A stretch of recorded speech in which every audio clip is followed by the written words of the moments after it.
Hello, welcome to Global Business. I am Imewari Ukemokai. Today on the program, we shall be looking at the general economy, having just one person talk throughout this program. He's a business strategist, he's someone who is involved in the financial services sector, and is someone you really want to listen to. So it's the first of a two-part interview. This week, we'll be looking at the general economy. You don't want to miss next week because he'll be talking about the Igbo economy. Mac Atasie is our guest on Talking Point, a major aspect of global business for today. See you on the other side of the interview. Okay, welcome to Talking Point. Today we're talking with Mac Atasie. He is a business development strategist. He is also someone who has been involved in the financial services sector for a while now. And we're looking at various issues on the economy, but we will definitely be delving into the Southeast economy. It's the first of a two-part interview that we shall be having this week and next week. Welcome, Mr. Atasie, to the program. Now let's go straight to the trending issues for about 2 weeks now. The sale of Forex to BDC operators. It's been banned by the CBA. What's your view about it? The central bank is doing what it has to do, given the situation in the country. If you trace back to the beginnings of BDCs in Nigeria, you realize that it was a time the banks didn't have that many branches. E-payment wasn't this developed. There wasn't really any major challenge with supply of foreign currency related to the demand by Nigerians. So it was a solution to enable ease of access by Nigerians or by people in Nigeria looking for access to retail Forex, not more than $5,000, as it were. So there was value. And there weren't that many of them. Less than 100 BDCs to support the entire country. Over time, it's grown to 5,000 BDCs to support the entire country. And we don't have that much FX available for them to play with, to trade with. And the banking sector also has about 5,000 branches now. So the outlet for selling foreign currency advantage that the BDCs presented is no longer there. The value they presented really is eroded. Secondly, it's very possible for a bank with foresight and capacity to use technology to distribute the FX. You don't need to have BDCs to do it. An ATM can do the same thing.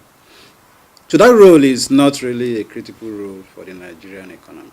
But it's creating problems, as we have seen. Because we have 5,000 organizations helping you to distribute a smaller amount of assets or currency. With all the other underlying policy issues with how money comes into Nigeria and so on. You see where the central bank said, we need to shut this channel down and have one channel we can control. Have one channel that we know how to regulate very well. So there are X number of banks. It's no longer 5,000, it drops to below 30. And this 30, we control them regularly. We know how to monitor them. So in terms of people who need BTA, getting that money, I think the central bank has addressed that. So if legitimately you are going to travel, you get foreign currency. Now, do you think that this will affect the price of the sale of the dollar in the market? I don't think that this will have any fundamental long-term impact on the value of the naira. Remember, okay, so yes, maybe in that manner. Because many people can now get access to the formal channel of retail FX procurement, suddenly a traveler will no longer pay 500, he'll pay 420, which is the formal rate CBN has given, right? It was 306 just 24 months ago. So we're not going back to 306. It's not going to help us go back to a stronger Naira. 420 is high. Will it reduce the spike in the black market BDC rates? It will. Only temporarily. Only temporarily. Because ultimately what determines the price of your currency is the productivity of the economy. Are we selling enough to the world? Are we producing enough for ourselves to reduce the demand for foreign exchange? Okay, let's go to another aspect. In fact, that's the aspect I want to talk about, the issue of MSMEs. You've been an incubator of MSMEs for a while now, and you're also a proponent of mindset as a success factor for MSMEs in the country. How does this apply to MSMEs? In other words, how well do you think MSMEs are using that mindset issue as a success factor? Are they using it? And how well are they using it?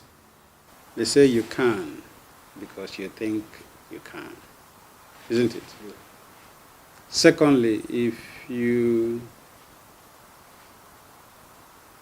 do not know where you are going, any road can take you there. Thirdly, the glass is either half full or half empty, right? If you put water in the middle of a glass, a cup, in the middle, some of us will say, wow, this glass is half full. Others will say, wow, it's half empty. Either way, you're right. If you can think it, you most likely do it.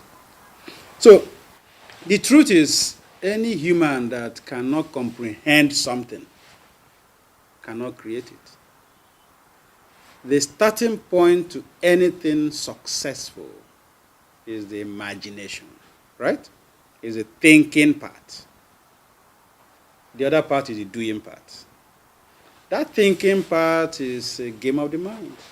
You need to see something new, different from the way that people have been seeing it.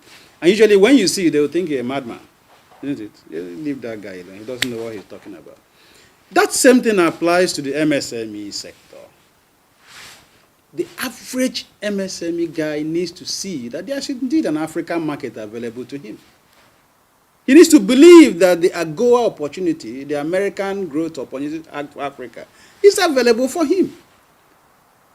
Because if he doesn't see it, he will not make the moves necessary to do it. Why are others doing and he can't?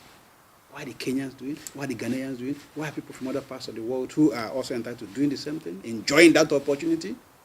Or even selling to the American market without that opportunity? When I say American, I'm looking at the developed world. Because for me, why do you want to spend 1 hour producing something, a pair of shoes, for a man that will pay you $3, $5, when somebody else will pay you $30? Same effort, right? So, is it that there are no machines for you, or that nobody will give you money to do it when you have the skill and the time? It's all here. You don't see it. You see only the limitation, you see only the now. But in my world, which is business pastoring, if you understand what I mean, you can be a pastor for spirits, but we are business pastors. We explain to you that if you can see something, you are almost going to get that thing. We say, don't be constrained by today's reality. Most of the great businesses of today were very bad and very poor, even non-existent 10, 20, 30 years ago. 5 years ago. You talk about Zoom, how strong were they before what happened? But they saw something. So when someone said, I saw a virus that will consume the world.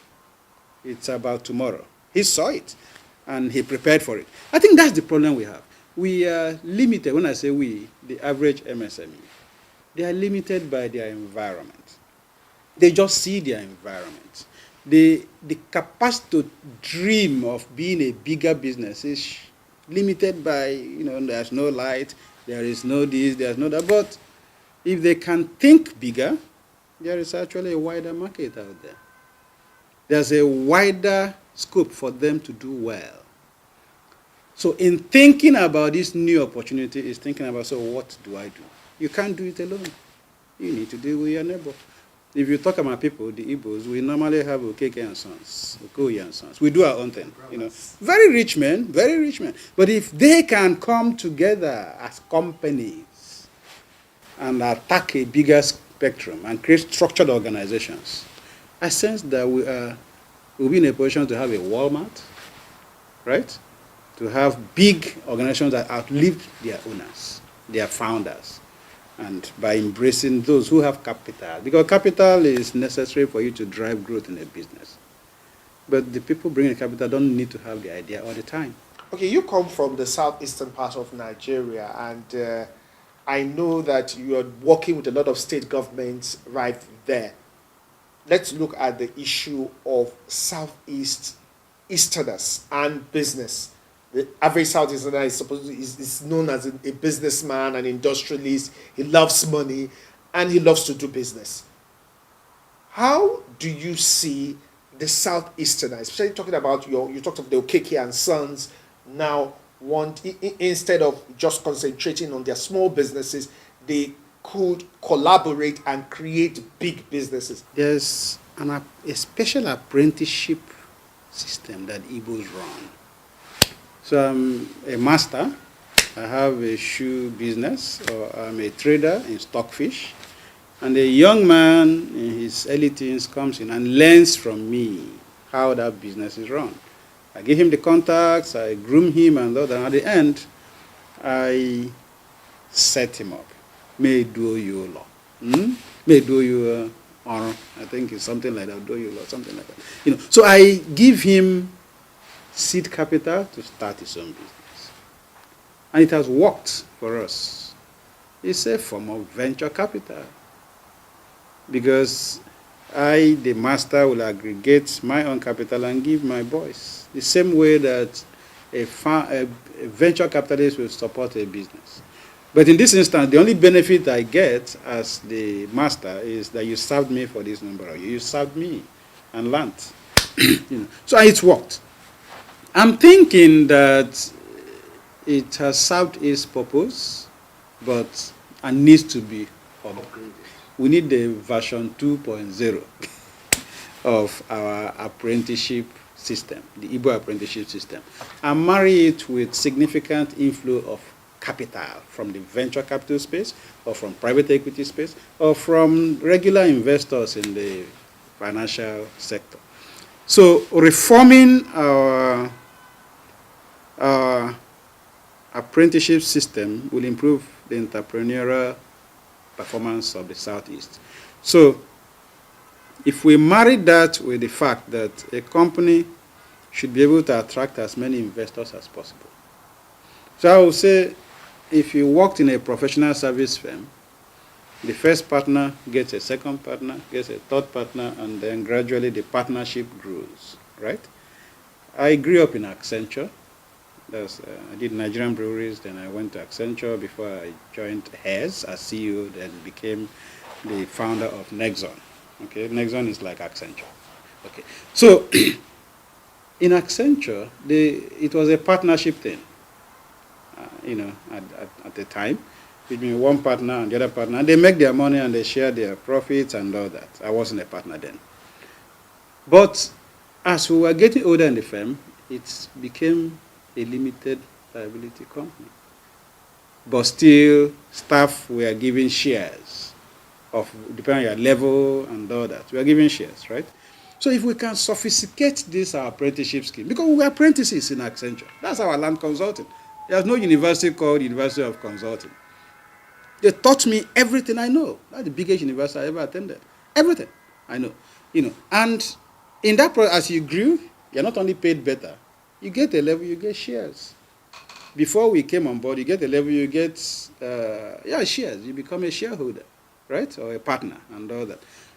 They don't leave me to go and start doing my own thing. And so what that means is the company keeps growing because human capacity is the most important thing in business. The more great people you have, the wider you can do. Because each person is a platform for delivering of value if you really can keep growing. So of course, there's a limit to that. So I think that it's important the Southeast takes our apprenticeship structure to version 2.0 and turn our various businesses into companies. Because these companies will become so big that they can engage the world. A small business will struggle to provide the necessary things, especially in the third world. There's something called institutional void. We complain government should do this, government should do that. That's true. But in reality, government hasn't done those things, right? So what happens is big businesses that do those things. The small one cannot. Dangote can provide his own electricity. It won't hurt him. His own security, it won't hurt him. He can even buy his way to make sure the road is safe for his people. It won't hurt him. But a small business, it can't. So, and I think they call it the kebals in South Korea. Kebal, big family businesses like Hyundai, Daewoo, and all that. We can do that. You have a man that has started his business instead of waiting for KK and Sons. That's great. KK and Sons will own it forever. They bring in other investors, right? Some of the investors will be your boys who have learned the apprenticeship way. The other investors should be pure financial investors. Let them come in. Let's create governance to give them comfort. Let's create professionalism for them to do business. Because we're entrepreneurs, we can do things. There's a lot the Aba and Southeast generally can do for Africa.